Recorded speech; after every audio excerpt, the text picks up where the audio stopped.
Hello everybody, we're gonna jump right into this one. I'm gonna get a little sound clip for you guys.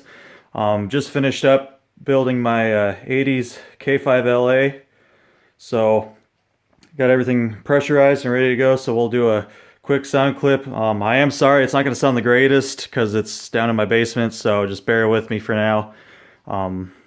The screen's gonna go black for a little bit because I gotta set my phone in the other room, so we'll just kind of jump into it here. So I'll get you guys set up, I'll go honk it, and then I'll come back for the phone here, so. See what she sounds like.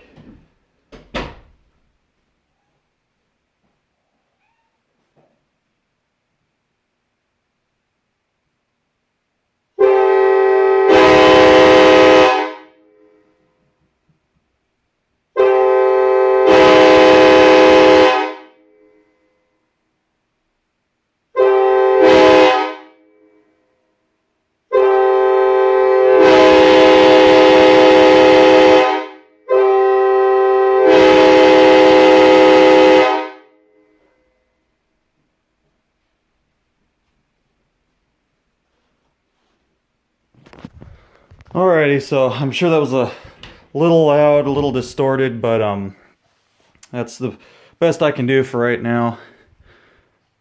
Sounds pretty good. I'm extremely happy with it. Might do, I don't even know if I'll do any more fine tuning on it. I'm pretty happy with that. We'll just kind of make this a horn talk episode since we're already out here and everything, so we'll talk about some specifics on this.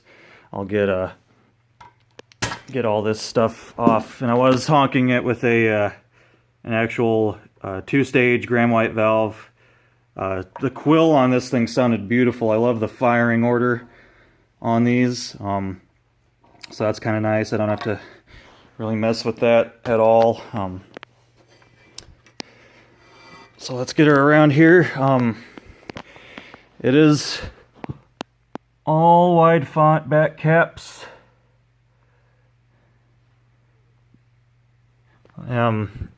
All 80s bells. Everything on here has raised circles on all the bells.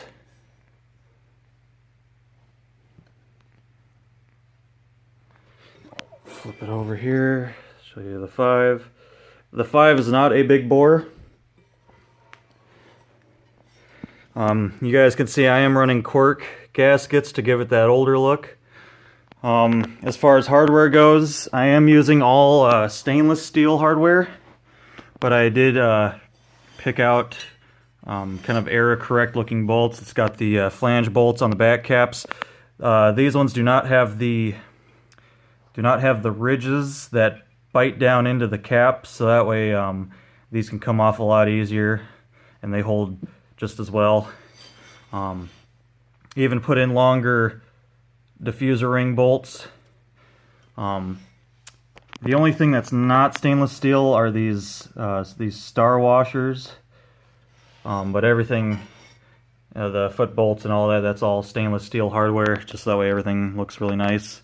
I'm going to do some more cleaning on this. I'm kind of torn. I want to paint it, but at the same time it's going to look really nice after everything's shined up, so I might end up changing my mind on that. If I do paint it, we're going to do a kind of like a B&O real dark blue.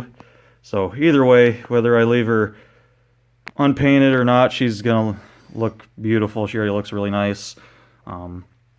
Diaphragms are immaculate in this thing. I hand-picked all the diaphragms very carefully for this horn.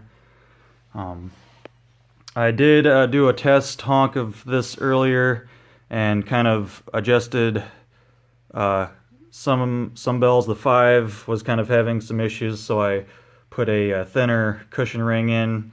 Sounds a lot better now. Like I said, I love the firing order of these when you quill it. Absolutely gorgeous horn. One really cool thing on this, and hopefully someday I can find a big bore 5 for this, because I am running some older bells. The 3 and 4 are unmarked A bells, so there's the 3 bell. It is a 3A. It's unmarked. And then lift her up here. And then there's the 4A unmarked. So we are running older bells, so eventually, someday down the line, I'll pick up a big bore 5-foot. But for right now, this guy is sounding really nice and bright, so I'm more than happy with that as of right now. Completely built from parts that I've bought from friends. The manifold is early 80s. The 1 and 2 are mid to early 80s, and then we know the 3 and 4 are early 80s. And then the 5, I think, is about the same era as the 1 and 2, so the 1 and 5 have a pretty good relationship on this horn from how it sounds. I'll have to listen back to the video because I had my earmuffs on, but she's really, really nice. Manifold's super nice. Bought this from a friend that cleaned it up super nice. That's why, another reason why I'm kind of on the fence on whether I'm going to paint it or not, or just do a lot of work into shining up the bells. I know it would look really nice in a B&O blue, or a C&O blue, I mean, but we'll think about it. Like I said, it's all wide font back caps. All the back caps are original to the bells. I didn't buy these back caps separately. I have bought wide font back caps separately for some other projects, but each one of these bells does have its original back cap. The 3 and 4 were bought together. Those are off of the same horn. The 1 and 2 are off different horns, and then same thing with the 5. That's from a different horn. So it's very much a parts mutt, but it's a very well put together, very well thought out parts mutt, to the point where you can't, unless if I told you guys would think that this is a pretty legit early 80s horn, all aside from the small bore 5. But like I said, she's sounding really good, so we'll just ride with that for now. Pretty happy with it. Like I said, hopefully the sound quality wasn't complete crap for you guys. Like I said, it's in a basement, it's wintertime, it's cold. I'm not going to go outside. I'm especially not going to put a brand new horn out in the winter elements, even though, yes, these things were built for, being on top of a locomotive year-round. After I put all my work into them, I go to great lengths to keep these things out of the crappy weather. Even when eventually I will have a mobile rig built for my truck. Right now, all I have is my downstairs setup here, so maybe by the end of this summer, or depending on how things go, it might even be next year. We'll see when I can get the money together for the compressor and get everything put together on there.